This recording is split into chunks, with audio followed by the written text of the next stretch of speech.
Welcome Loreheads to another 40k video as we look through the Akashic Reader at the timeless depths of the warp, where all stories are already written. Now witness 40k 101, where we dive feet first into a less examined part of the lore, something in the background that we want to bring into clear view. Cherubs are what we are going to look at today. Are they child servitors? If not, how are they made? And when did they originally appear? Cherubim are servitors, despite being cuter and more independently minded than most other servitors.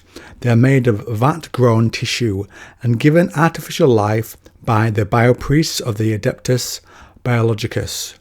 The creation of life, even the crudest servitor, is no simple task. There are musculature and skeletal structures, circulatory systems and internal organs to worry about, not to mention the spark that must provide animation. The most complicated of all tasks, though, is to form nervous systems. Even the most extensively programmed bionic brain is useless without neurons to translate its programming into actions. Monotask servitors have the simplest form of neural system possible, meaning reactions are slow, movements pre-programmed, and responses limited. Multitask servitors must have a greater range of movement and control, requiring more complex and fine nerve clusters. Cherubim have the most complex of all servitor neural systems because their masters expect them to fulfill a variety of tasks and to move fully, mimicking childlike mannerisms and even display appropriate emotional responses. Unlike other servitor creations, cherubim are never mass-produced. Almost all are tailor-built for their master. So the servitors are like the Space Marines and the cherubs are like the Custodes, handmade, unique. They're the most expansive and status-laden servitor constructs in the Imperium. Cherubim are unlike other servitors because they are not purely functional. The form of a small, slow-moving, chubby child is not efficient for undertaking combat, heavy lifting, maintenance, vehicle control, or any other duty commonly associated with a servitor. However, they do have their uses. Though cherubs are designed by the adepts of a particular role at the time of their creation, maybe with something very specific in mind, the primary use of all cherubim is as decoration. They are a fashion statement for the rich, a declaration of purity and piety for the holy, or the would-be holy, and a symbol of authority for the powerful, regardless of the reason for their creation. Cherubim inspire awe in the common folk of the Imperium as living embodiments of faith for the imperial cult. This is further reinforced in imperial devotional iconography, where the cherubim play a big part in legitimizing the purity and sanctity of others. No one knows when the first cherubim was created or why, but the cherubim first entered imperial records 2,000 years after the Horus Heresy and the final enthronement of the emperor. In fact, the first mention is found in records of the 2,000-year commemoration pageant of the emperor's ascendance to the golden throne. The pageant lasted 2,000 hours. That's over 83 Terran days. One chronicle of the event reads, "On the 39th day, the assembled Magos of the blessed Adeptus Biologicus went before the God Emperor and gifted the Lord of Mankind with a cherub for every year," as he just sat there and didn't respond. The chronicle goes on. "He has been watching over us from his golden throne. 2,000 years have passed, and 2,000 angels will be released to sing his praise for all eternity." And at once they all flew up into the chamber and began to sing hymns of the emperor's might, of such beauty that all present began to weep. I get this was in honour of the Master of Mankind, but it sounds like a horror movie to me. You're walking along, having a great day, celebrating the emperor, and then the next thing you know, hundreds of mutilated cherubs are flying over you like they have emerged from the deepest black of a dark Eldar's mind. Anyway, the Adeptus Biologicus have maintained and replaced this host throughout the millennia, and it remains there still. Cherubim have been present at many of the Imperium's most auspicious moments, but their involvement is mostly peripheral and is easily overlooked. It is worth mentioning that they also have been used as pawns in some of the Imperium's darker times, such as their use by the Aspasate High Lord of the Administratum, Van Deer. During the Age of Apostasy, Van Deer was a master manipulator, but also psychotically paranoid.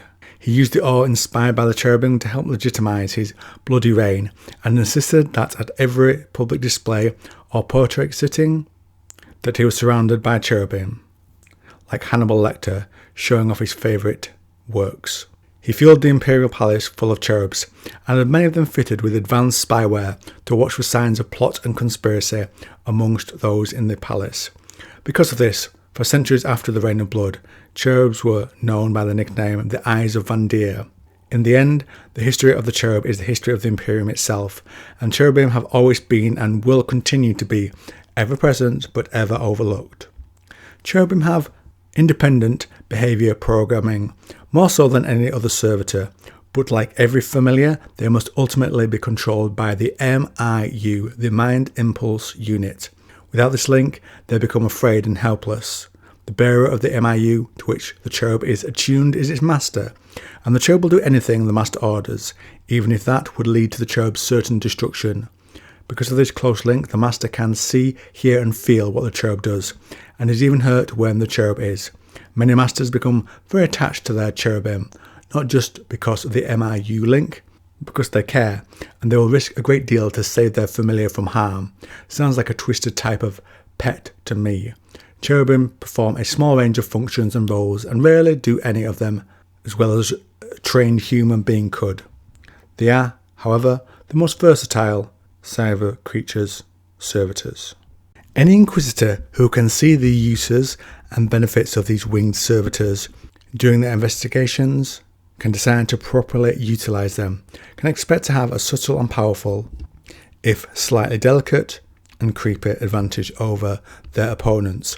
Inquisitors can of course summon replacements for cherubs destroyed in the line of duty, and may feel the advantage they provide is worth the risk of their destruction. Cherubim are without doubt the most complex familiar constructs routinely created in the Imperium, but not all cherubim are created equal. Some are more complex and versatile than others. Some are Nephilim. Nephilim is a term used to describe any advanced form of cherubim. Nephilim function at a higher capacity than others. There is no consistent way to get a vat-grown Nephilim. It is as much a matter of luck and skill as any work of art, and often it may not be apparent whether a cherub is advanced until it has been in service to its master for some time. Perhaps it understands them in some way, some personal touch. Nephilim is a term used almost exclusively by Adeptus Biologicus adepts and cherubim connoisseurs, and is an abstract label for an ideal, not a class of cherubim. Even most masters of Nephilim are unaware of the distinction or terminology. Nephilim is a High Gothic word and literally translates as half-breed, though it also has links to holiness. The reason for some cherubim to be called this name is unclear even to most Biologicus adepts. Those who do not know the origins of the term generally keep quiet because the truth is less than palatable.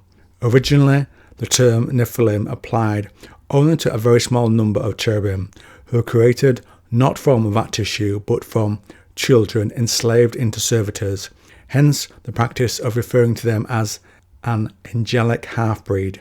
Because Nephilim created in this way have already formed a natural neural system that is infinitely more complex than any created by the Adeptus Biologicus. They tend to produce the most advanced and capable cherubim, and eventually the label was corrupted to indicate any high-functioning cherub.